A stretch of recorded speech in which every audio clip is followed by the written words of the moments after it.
as we just sorted out the technology behind the scenes, putting the RAM in the bits and plugging the cable to the YouTube. I don't understand it, Jack does. Thank you ever so much for coming to our 9th Back from the Brink talk. Back from the Brink, a groundbreaking collaboration of conservation organisations working together to save England's most endangered species from extinction. Of course, that's not what we're here today. Instead, we've been running this series of talks to shine a light on young, exciting voices in conservation. If during the talk today you have any questions, drop them in the chat. We will scoop them up during the talk and we will present them at the end. But it is my pleasure to introduce Mya Bambrick, a young conservationist and nature enthusiast, and she wants to lead change to make the world a better place for people and nature. I'm handing over now to Mya. Thank you for that introduction, and thank you to Back from the Brink for letting me do this talk. So I'll just share my screen. So hopefully you can see that. So hi everyone, thank you all for coming along. Today I'm going to be talking about how nature is for everyone, no matter what background you come from. Firstly, I'm going to be talking about some of my own experiences, the barriers that often many people face when trying to access nature, and those organisations that are taking steps to open up conservation and nature to all of us. So firstly, I thought I would just introduce myself and tell you a bit more about me. So my name is Mya Bambrick. I'm an 18-year-old wildlife photographer, birder and vlogger. I'm an A-level student in my last year of A-levels. So I think I've got about 3 weeks left now of sixth form, which is a bit scary. I'm based in Crawley in West Sussex in the southeast of England. I'm really passionate about wildlife and I'm really hoping to work in conservation in some job. I'm not sure exactly what yet, but I'd really love to work in conservation in the future. So growing up, so I thought I'd tell you a bit about my journey into the nature community so far. So I got interested in nature, first of all, when I was around 8 years old. So I was really lucky to go to a primary school that had a nature conservation area. And there we had a pond dipping area. So I remember being able to catch newts and look up close at them and obviously put them back. They had a blue tit nest box, which actually had a camera in it. And we used to be able to sit in the library. Whilst I should have probably been reading books, I was looking at the blue tit nest box cam and watching the eggs being laid and then the chicks hatching, and I found that really fascinating. And also at home, I used to love watching nature documentaries and programmes like BBC Spring Watch and Deadly 60, and it was those role models like Chris Packham, Steve Backshall and David Attenborough, who are still my role models to this day, who really inspired me to get outside and really learn more about wildlife for myself. And then I started visiting my local nature reserve. So I was lucky that my mum could take me to my local nature reserve, Warnham. And there I used to love photographing the birds that visited the feeders. So I spent hours trying to get good pictures of great spotted woodpeckers and other birds that would come and try and get some food at the feeders. And then I also loved trying to find a kingfisher. So this bird is probably my favourite even now, and it really gripped me with birding and got me into nature even more. And I was lucky enough that my mum could and still does take me to many local nature reserves most weekends. And also about 5 or 6 years ago now, I got into bird ringing, and that really gave me an amazing privilege and experience of being able to get really close up with birds and see them in a different light to other people. However, none of my friends or family were particularly interested in wildlife. So no people or friends of mine at school were particularly interested, although I have tried many of times, and I hope some of that knowledge that I have has rubbed off on them. But I think that social media for me, in particular Twitter, was really vital in me finding others who are young, who are really passionate and interested in wildlife, and that really created a community of young people I could speak to and share my passion with. So throughout this time, about 10 years now, which is quite a long time that I've been interested in wildlife, I've been lucky enough to be given quite a few opportunities to share my passion and my voice and my opinions on conservation issues and nature in general. So for example, I've written for magazines such as the RSBB's Wingbeat magazine and Birdwatcher magazine. I'm recently become an ambassador for the Canberra Bespoke Trust, the BTO, so the British Trust for Ornithology's Garden Birdwatch Survey, Like a Bird in Nature, and more recently, Birds on the Brink, which is a relatively new nature conservation charity. As well as that, I'm a council member for Sussex Ornithological Society.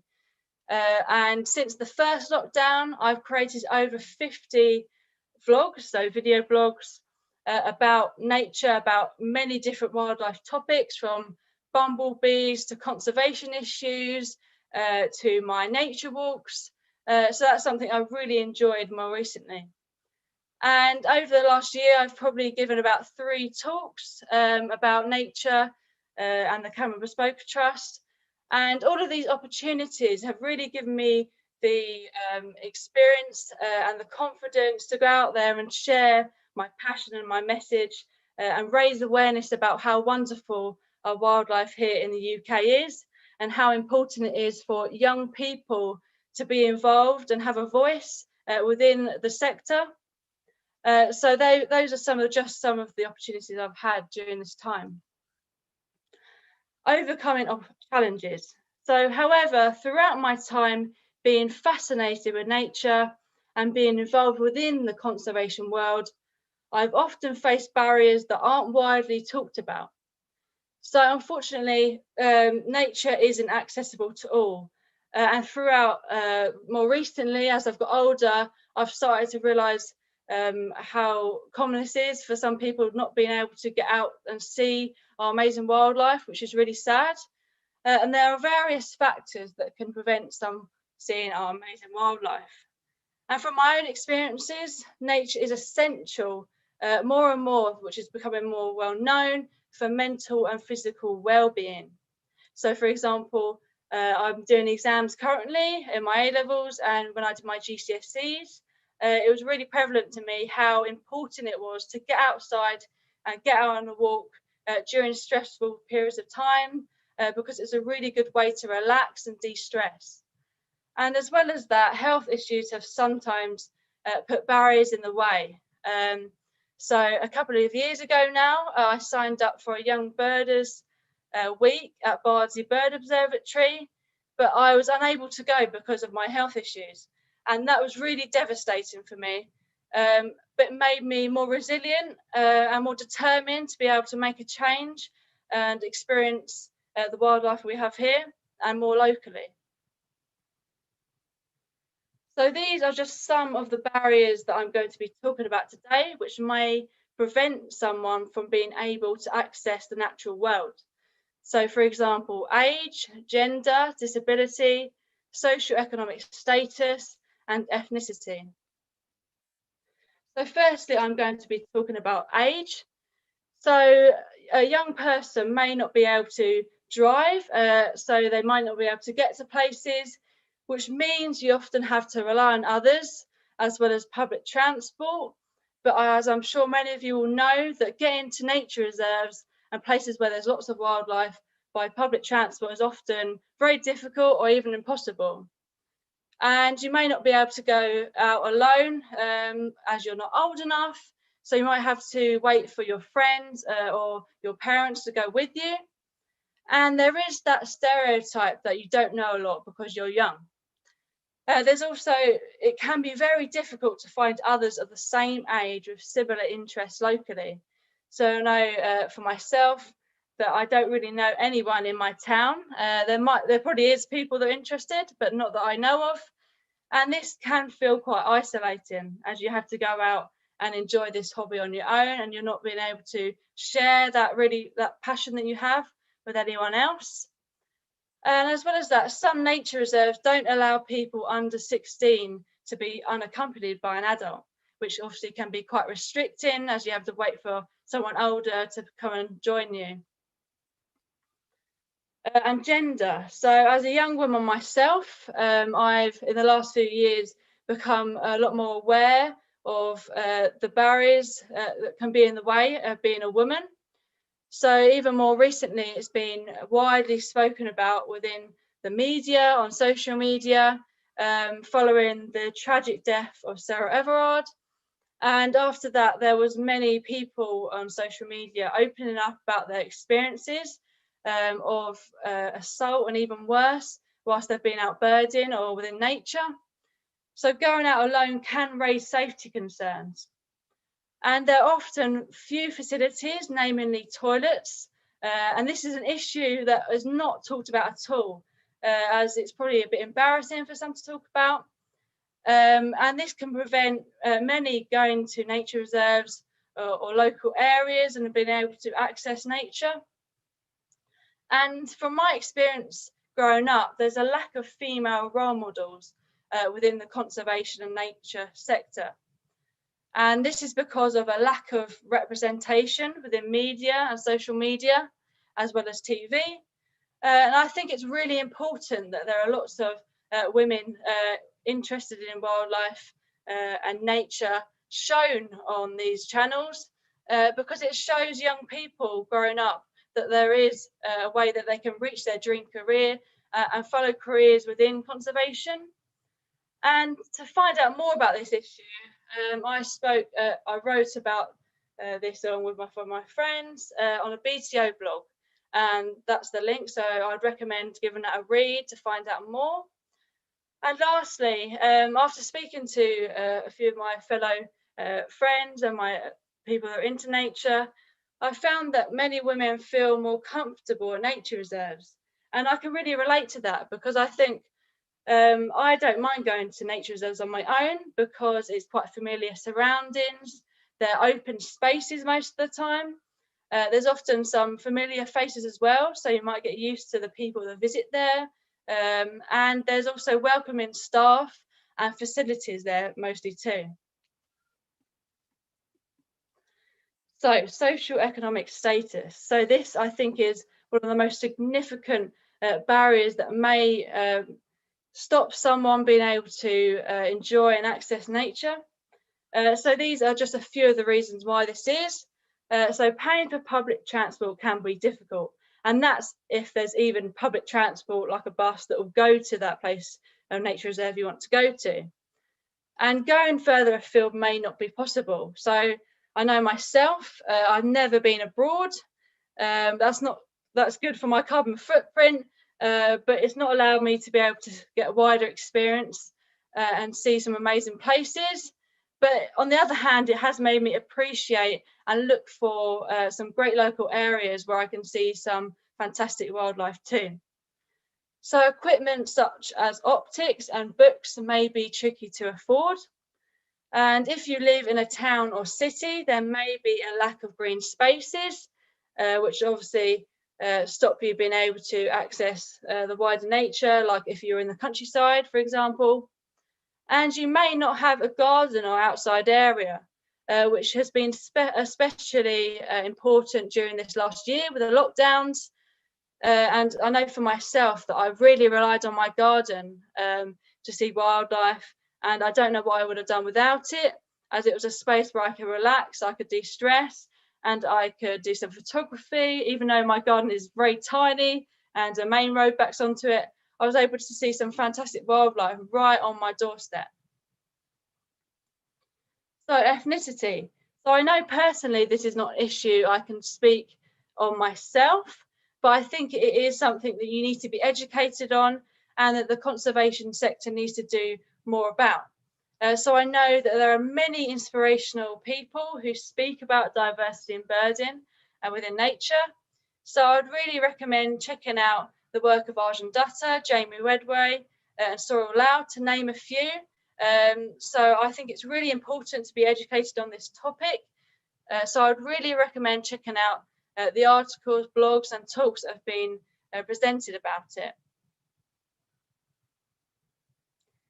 So how can you get involved? So the more positive side of this issue, there are many great schemes available run by some fantastic charities.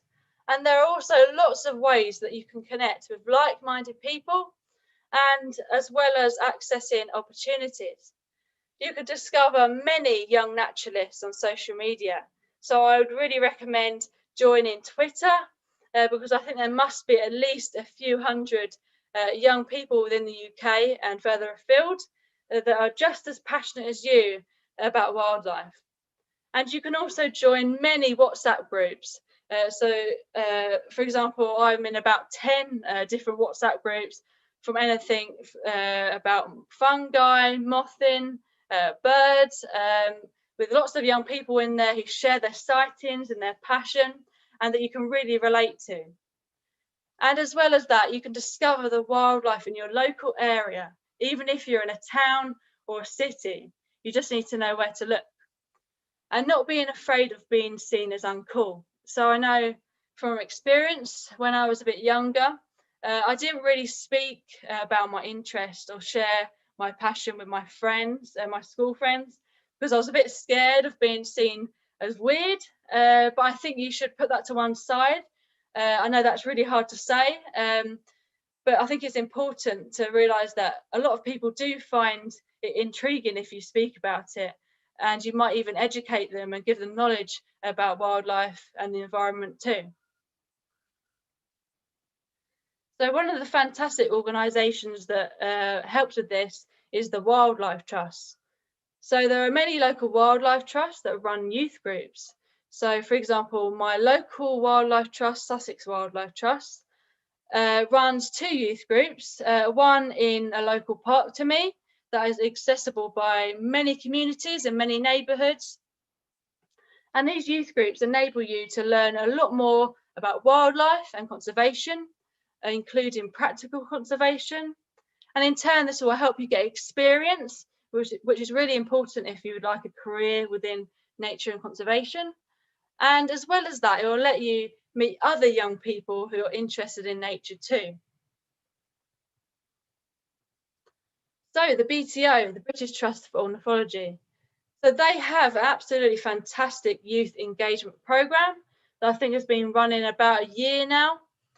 And one of those schemes that came out of that program is the equipment donation scheme, which is an idea by their youth advisory panel. And these schemes allow young people, unis and schools, to access binoculars and other equipment. So that really tackles that barrier of not being able to afford often very expensive equipment that will enable you to get closer and connect more with the wildlife. And of course, as I mentioned, the Youth Advisory Panel discusses new ideas like that scheme. And I'm really looking forward to seeing what new schemes they come up with in the future. And the BTO often run events for young people, like the BTO Bird Camp, which is sponsored by the Cameron Bespoke Trust. And I was really lucky to attend the BTO Bird Camp twice. So that was my first experience of meeting other young naturalists. So the first time I went to BTO Bird Camp was back in 2016. So I was only 13 years old. So it was pretty eye-opening for me to meet about 20 or more young people who are both older and younger than me, who are just as passionate and knowledgeable, if not more knowledgeable, about wildlife, whether it be fungi, birds, insects. So that was pretty amazing for me to be able to meet all these young people that shared that same enthusiasm. And there was some fantastic expertise given by the leaders there, the BTO staff, and they led some great walks around nature reserves and told us all about citizen science surveys, like bird ringing, like the Breed and Bird survey. And it was a really affordable price to attend. So I think the first time I went, it was about £25 for the whole weekend. So that enabled me to go and open that opportunity up for me. And that was thanks to the sponsorship of the Cameron Bespoker Trust. And of course, I saw some great wildlife there. I saw my first bittern, which I was really excited about. I saw moth trapping for the first time, and I saw slow worms, grass snakes. There's so much that I saw there that I would never normally be able to. And I visited those nature reserves like RSPB Lake and Heath that I've never been to before.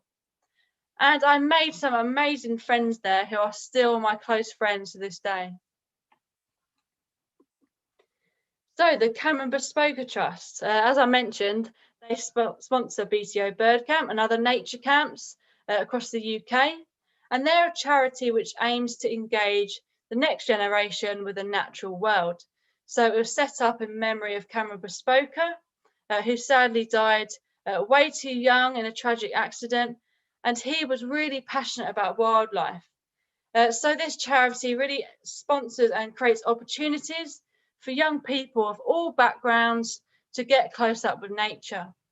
And in turn, it creates a community of young people. So I'm lucky enough to be ambassador. So I can see how it's created this community of young naturalists, of young birders, who really share their ideas for a better future for young people who want to get into nature, and for other people to be interested too. So it's a great charity, and they often create a scholarship. So every year they offer a scholarship to visit Cornell, so the Cornell Lab of Ornithology in America, every year. So I know a couple of friends that have been on this scholarship, and they've said it was absolutely a life-changing experience. They saw lots of great wildlife, of course, met some experts there, and met some American people who were just as fascinated and passionate about wildlife as them. So I'd really recommend applying for that when it comes up again, hopefully when COVID is a bit better. So that is the Cameron Bespoker Trust. So here are just a few photos of my experience working with the Cameron Bespoker Trust. So at the top left, you can see some of the ambassadors for the trust. And then throughout the lockdowns, we set up some virtual wildlife quiz for young naturalists.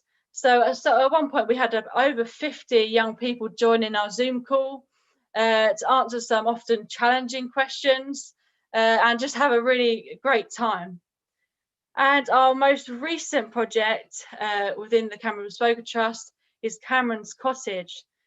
So this is based in the RSPB Franchises Lodge in the New Forest, and it's going to be a residential educational centre for young people to visit from unis, from schools, from youth groups of all backgrounds, and be able to access nature. And it's got some great wildlife there, and will hopefully be ready in a few months. And I'm really excited to visit in July. So hopefully we'll have some updates on that soon. So lastly, discovering your local area. So I think this is really important and has become more significant for me, especially since the first lockdown last year. So wildlife truly is everywhere. You just need to know where to look. So myself, I live in a housing estate in Crawley, and I've seen many species of birds, of fungi, of plants right on my doorstep, not just in my garden, just walking along the street. You just need to know where to look. So no matter where you live, there's bound to be tons of nature on your doorstep. As my good friend David Lindo says, look up.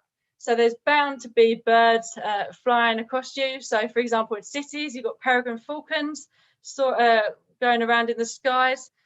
So you just need to know to look up and to be quite open-minded of what you might see.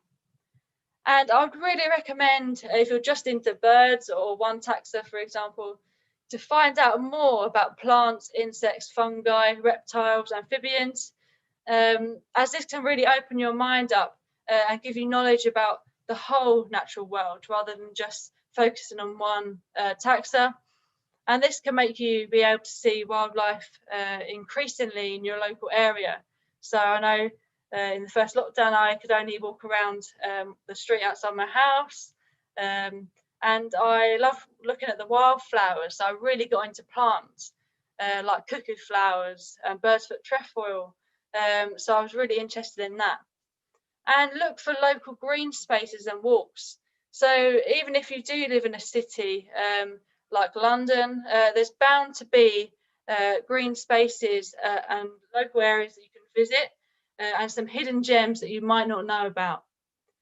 And lastly, I would really recommend if you're lucky enough to have a garden or a balcony, to plant wildlife friendly flowers and to put up bird feeders, as this will bring nature closer to you, right outside your window. So I think that's a great idea. And for me, I put bird feeders up in my garden, and I've had marsh tits, I've had siskins, all sorts. So it's been a real great way of being able to access nature right outside your window. So thank you for listening to my talk. I hope you found that fascinating and learnt something from that. And now for any questions. That was great, Mya. Thank you so much for that. I think one of the most interesting bits for me in that talk was, and this is kind of a weird thing to have found really interesting or enjoyed a lot, is how like practical and kind of mundane some of the issues are, and how seemingly simple they could be to solve, but somehow aren't. Like the toilet one, for example. Like, of course, like you're not going to go and travel to somewhere that's maybe quite far away, like a reserve, visit it for a couple of hours and not be able to go to the loo. Like, that's not a nice experience for anyone. So I just thought, like, that is such a thing to resolve, surely. But yeah, just but people don't talk about it. I think it's either because they find it a bit embarrassing, maybe, like toilets. Yeah. Maybe that's embarrassing to talk about, but it's just a fact of life. People need to go to the toilet, and if that's going to stop them from accessing a nature reserve, that's quite sad, really, I think. Yeah, I think so. I think that's a real sad barrier. We've had some really good questions in, and loads of people saying they were really looking forward to this talk. So that's brilliant. The first one's a nice kind of easy question to start off with. You mentioned a lack of role models. So they've asked, who are your female role models at the moment? So actually on social media, within the media, there's quite a few female role models that I look up to. So we've got Lucy Lapwing, that I'm sure many of you may know. She's a fantastic role model, I think, for young people and everyone in nature. She makes it really cool, really accessible for everyone. And as well as that, Megan McCubbin, I'm sure you'll have heard of. I think she's really great. She's so knowledgeable on a whole range of topics within wildlife and people and nature. And Lizzie Daly as well. I find her really inspirational. She gets out there, she makes some great films and does presenting as well, and she really knows her stuff too. So there are many female role models out there now, increasingly, especially on social media. Yeah, definitely. I'm sure Lucy and the others would be really happy to hear that they're role models for the next generation. I'm sure that would mean a lot to them. Keeping on that kind of subject, the next sort of question, or it's kind of more like a discussion point, but it'd be great to hear more from you about it, is Katie said, I'm personally not sure if the lack of representation is a huge barrier. My own role models growing up were David Bellamy and Terry Wilde. It's the passion for nature that speaks more to me personally, I guess. So what do you kind of think about that? What are your sort of thoughts on that? So I think, speaking from experience, I think it's really important to see people that look like you and speak like you or come from your same background, because I think it shows that it's possible to get where they are in life and to be able to share that passion, whether that be on TV or writing or whatever. I think it's important to show others that it is possible. So if, for example, like myself, I'm not from a particularly privileged background, so it's nice to see people that have made it their career and made that journey throughout the nature conservation sector on TV. So I think it is really important, in my opinion anyway. But of course, it's great also to see that passion for wildlife. Obviously, growing up, my role models were and still are Chris Packham and Steve Backshall, because I really like their enthusiasm was just catching, like, for wildlife. So I think that's important too. But I think more significantly, it's good to see people like you and those who have come from similar backgrounds as well. Yeah, definitely. I mean, I just think it would be great just to have more role models, more people who are doing nature differently, or they're enjoying it in a different way, or maybe they're into urban wildlife, or maybe they're from here or there or wherever. I think the more the better, to try and get more and more people into it. But I think there's not enough young people like portrayed on TV. I think that's quite a big problem. Showing that it is like a cool hobby. I don't really like the word cool, but it is a normal hobby to be interested in, like dance or painting or something like that. It is pretty normal to be interested in. It's really good to be interested as well, because you're actively making a difference to something that's going to affect all of us in the future through climate change and the biodiversity crisis. So it's a way of activism, I think, as well. Yeah, I think that's a really good point. I mean, there's tons of people on social media, and anyone can access social media and become, a role model or get out what they want to say on there. But actually, TV is still an important media stream, especially for young people. So, children who wouldn't be using social media. But yeah, you're totally right. There's not many young people into nature on the TV, really. No, there's not. I think they use the same people quite a lot, I think, on nature documentaries and things. So I think it would be great to see a more diverse range of people championing wildlife and showing how interesting it is, because I think that would open it up to a wider range of communities and people for the future.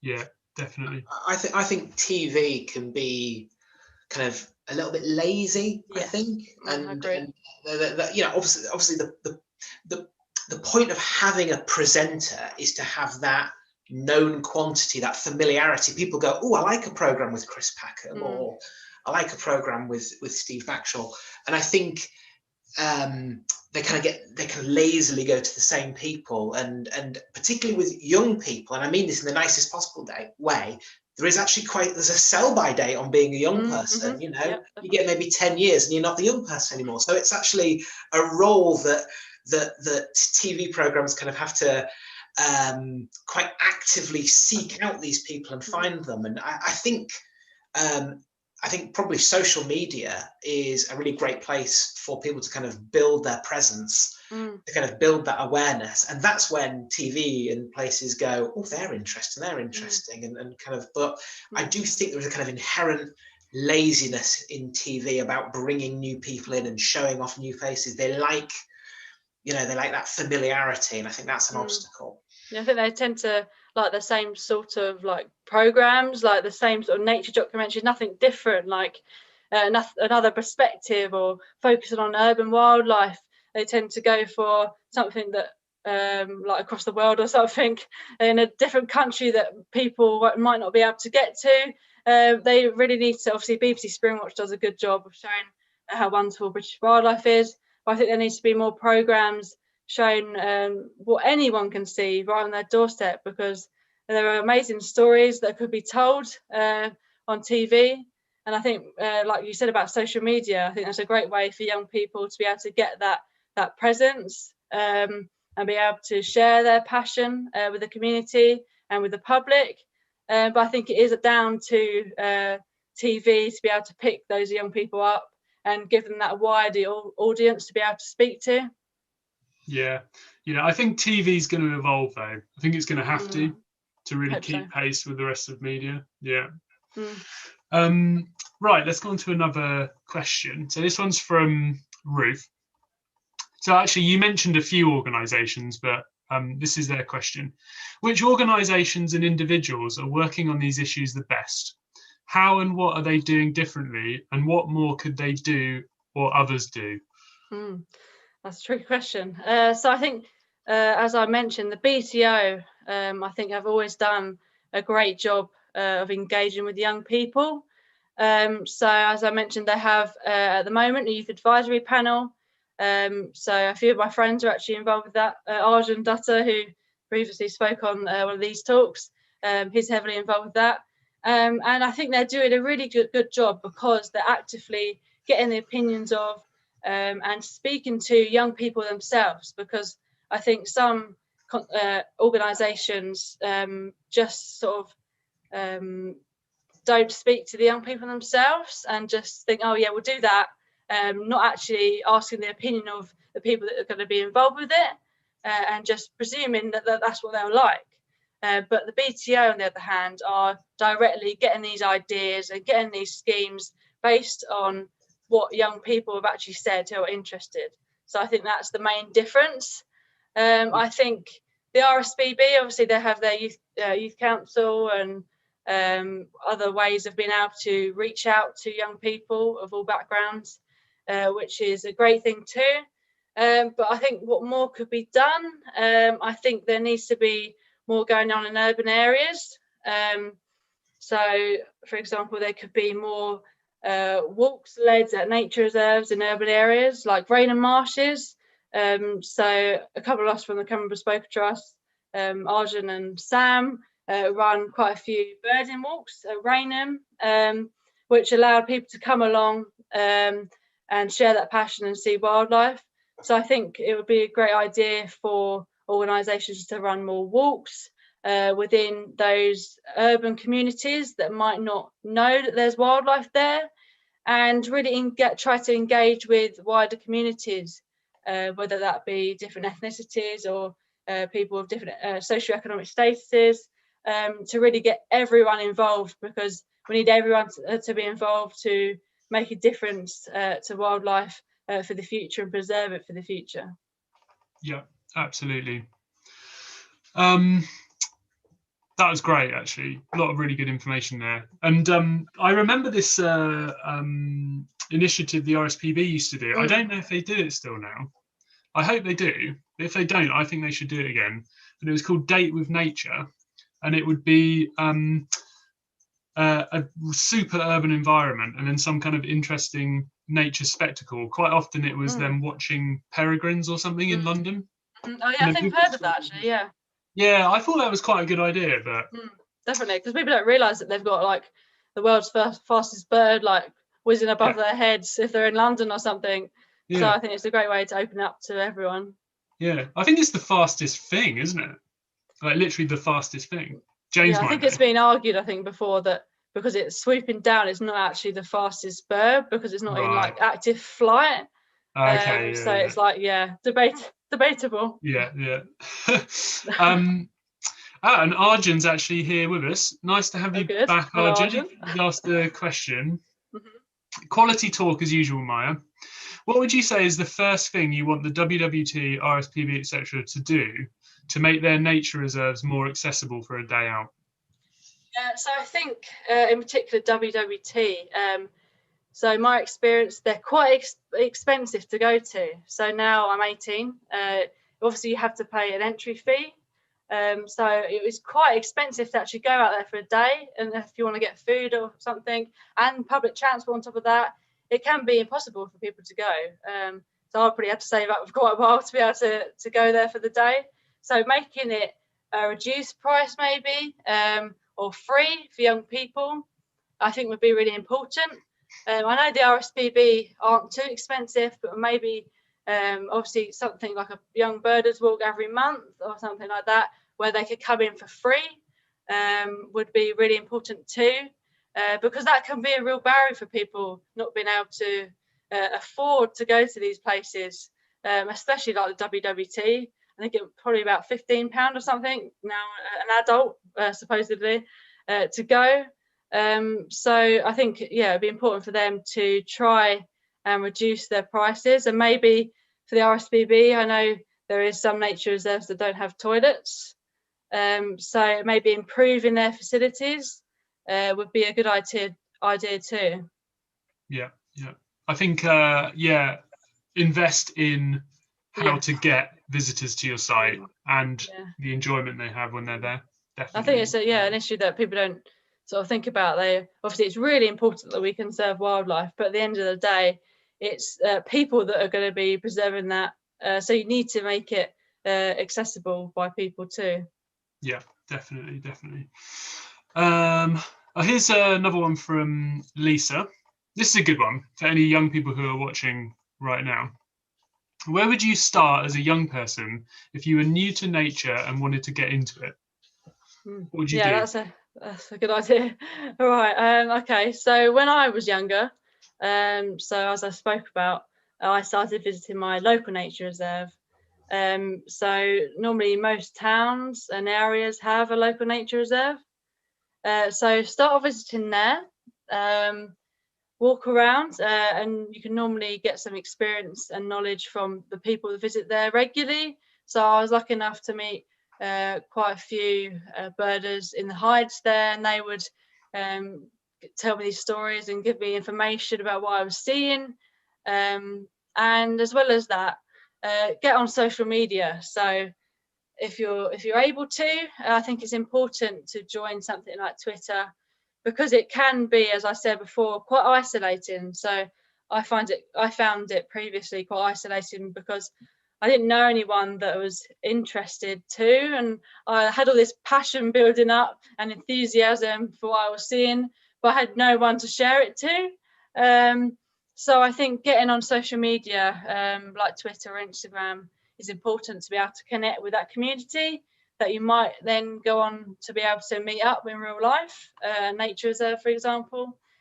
So doing that, as well as getting field guides, I think is important to be able to learn more. But of course, the internet has great resources, so you don't need to go and buy these really expensive books that you don't want to lug around.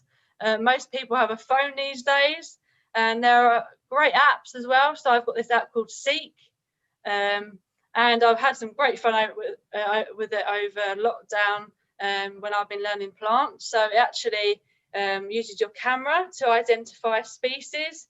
It's not so good on birds because they're quite far away, obviously, but it's really good for things like insects and plants.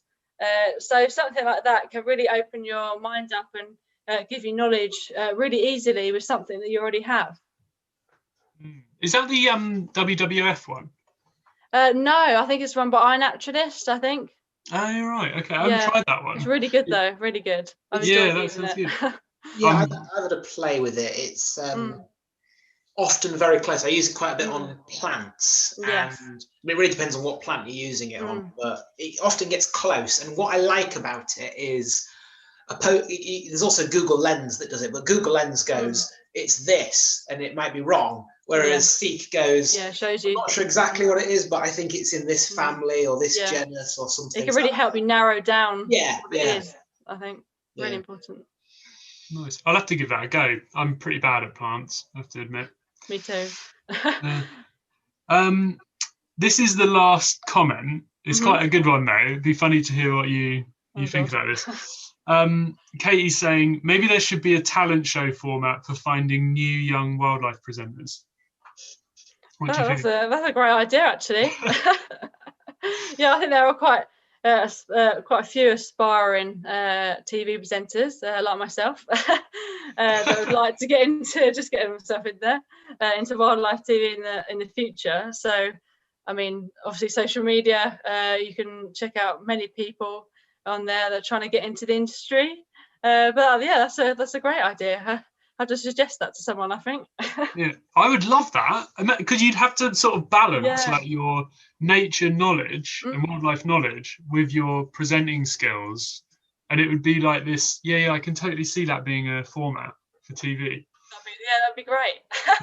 Yeah, 10 contestants. We've all got to go out and do a bio blitz to camera. Yeah, you've got to take some wildlife on the stage or something, maybe. Yeah. That'd be quite fun. I love it. I've got a question, if you don't mind, Jack. Of course, yeah. Okay. Well, I'm going to take a quite serious question. Right. So we'll have to think of something afterwards to kind of lighten the mood again. But Jack and myself, we are white and male and literally as privileged as it's possible to be without being like a duke or something. So what should we be doing? So I think it's really important to support those people from marginalised communities and women on social media, and when you're out in the outdoors and at nature reserves, for example, to be able to share your thoughts as well, I think is really important. But I think it's significant to be able to share that you're supportive of them, I think. And for example, when you're out birding, maybe, I know a few have suggested like whistling or something, because if you've got someone behind you, it can be make you feel a bit unsafe if someone's just sort of following you behind you.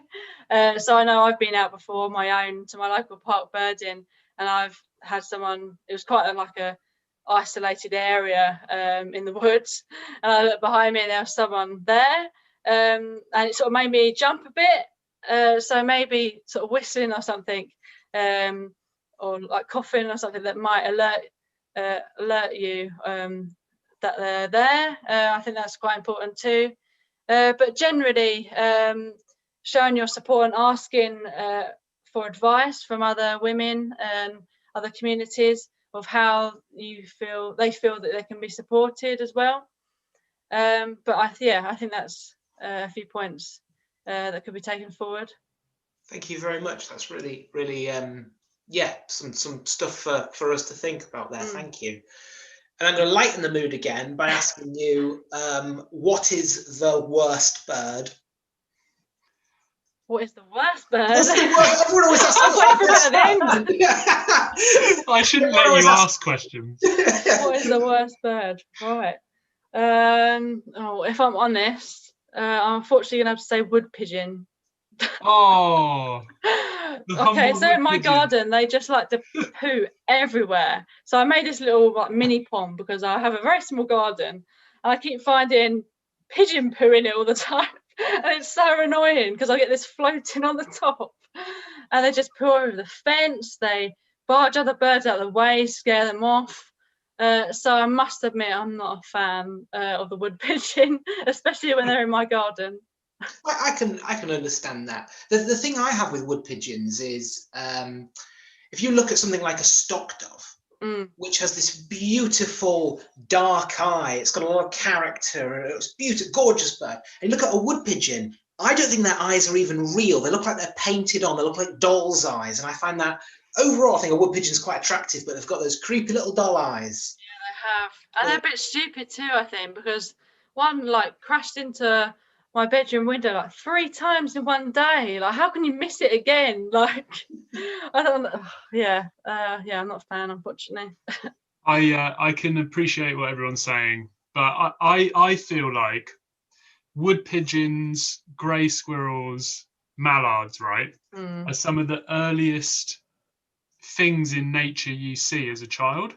So for me, hearing a wood pigeon coo down a chimney in my mum's house is like a real kind of nostalgic nature moment for me. So I'm gonna I would agree with that, actually. I do find it quite nostalgic to listen to them in the mornings. Yeah, it reminds me when I was a bit younger. But apart from that, apart from that. I see that Arjun in the chat has said that as far as he's concerned, the correct answer is parakeets. Which on one hand I can kind of get. They're screechy, they're loud, noisy, native. But then on the other hand, I remember once when I was living in Bedfordshire, and you could easily get like a train down to London. And my mum, who was living in Yorkshire, came to visit me, and I said, "Let's do a trip to London." I said, "What do you want to do in London?" She went, "I want to see a parakeet." So they're another gateway to people connecting. Yeah, that's true. In urban areas, I suppose, like I think I saw them for the first time a couple of years ago now in Hyde Park, I think it was. Yeah. And it's just amazing to see this bright green bird. Like, you're not used to seeing that sort of colour within like an urban park. It's quite strange in a way to see. So it could be a way of people getting that gateway into nature. Yeah, pretty striking thing to come across. Very striking. Yeah, for sure. Yeah. That's great. There's no other questions. So I think we're going to wrap it up there. So firstly, thanks to everyone who came to the talk. Thanks to everyone who asked questions. It's great to have you here. We've got one more talk lined up. It will be a really good one. It's about communications, content, and how you can be creative in the nature world. So that's coming up. So I'll put a link in the chat to that one. So all there really is left to say is to say thanks and goodbye from me. Thanks and goodbye from me. You can say it too, Mya. Thank you for all coming along and watching, and thank you to both of you for hosting it. Thank you to Back from the Brink for letting me speak today. Okay, no worries. It's great to have you, Mya. Everybody. Goodbye, everyone. Thanks very much for coming. Bye. Bye.